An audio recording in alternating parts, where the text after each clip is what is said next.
Hey everyone, back at Farmer Pat here.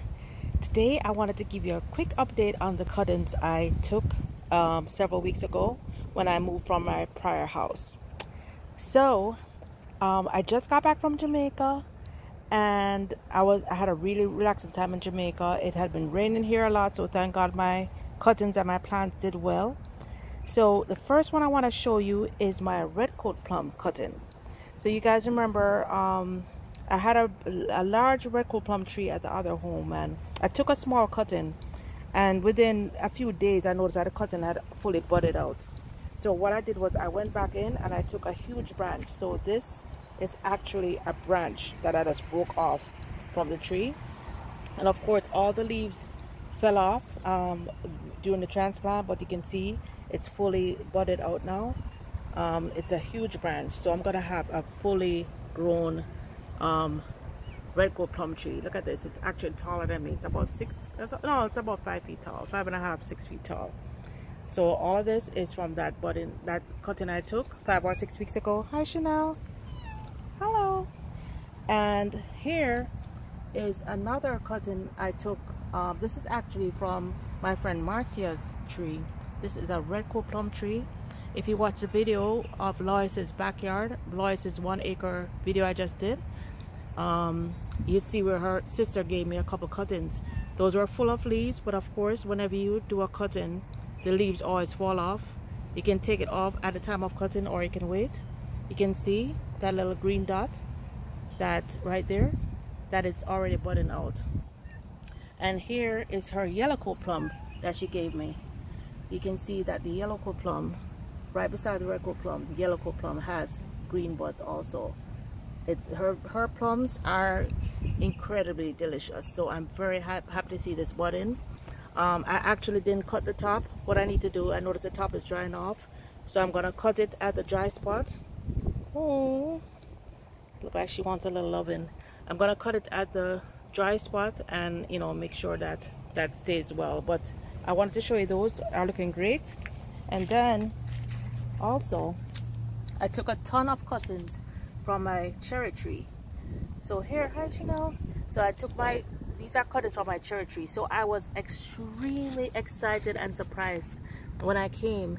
My cherry tree, my cherry cutting was actually blossoming. So you know what that means, guys. Normally it would take years to have cherries from seed, but by taking this cutting, I took a cutting of a fully mature cherry tree that was blossoming, that was already bearing. So now these cuttings, once we transplant them into the soil, which I'll probably do over the next couple weeks, we have three plants that are still viable cherry trees. Here are my crotons. That croton never lost its leaves, which is unusual. It's still doing very well. And here I have another croton. That one lost its leaves, but the leaves have grown back. So you can see, guys, cutting is a very real, very viable way of growing your plants. So let's see what else I have. Over here I have multiple bulbs that I dug up and transplanted. One of them have already bloomed. I can't remember the name right now, but that one has already bloomed. And then here I have a tomato cutting I took. I took a very small, maybe a 6-inch tomato cutting a few weeks ago. So I have a friend, a very good friend of mine. She's in her early 80s, a 4-time cancer survivor. And we were chatting the other day, and she told me that what she misses most is being able to go into her backyard and do her own gardening. So I took over some callaloo seedlings that had popped up into one of my plants, and within 2 weeks she called me to tell me that she actually had callaloo from the garden. And I had also promised her a tomato plant, and I went to Home Depot to get her a small tomato plant because I didn't want her to have to wait for me to grow one from seed. And the tomato plants were 18 bucks, so I said absolutely not. So I literally broke a little, maybe a 6-inch piece. I broke a piece off one of my tomato plants that I have in the back, and I stuck it in a pot, and this is how it looks. This is about 3 weeks later.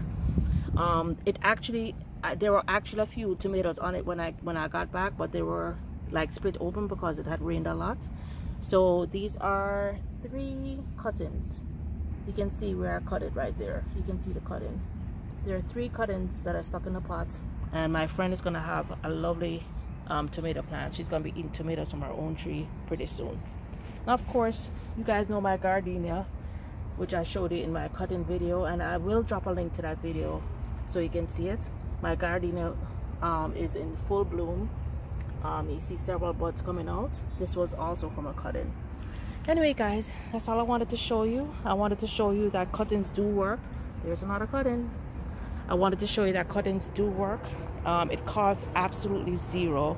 All I did was walk through the garden and cut. Look at that, my mint. Yeah, so I walked through the garden and all I did was break pieces of different plants, stuck them in dirt. I didn't follow the proper process of misting and all that, but they all survived. So you guys can do it too. There is nothing to it. Break it, stick it in the ground. But well, there's a little bit more to it, but for more details, please watch my cuttings video where I gave step by step what I did and what I planted my cuttings in. All right, guys, till next time, let's plant, grow, and eat together. Don't forget to share this info, and don't forget to share your crops once you get them, once you harvest. Bye now.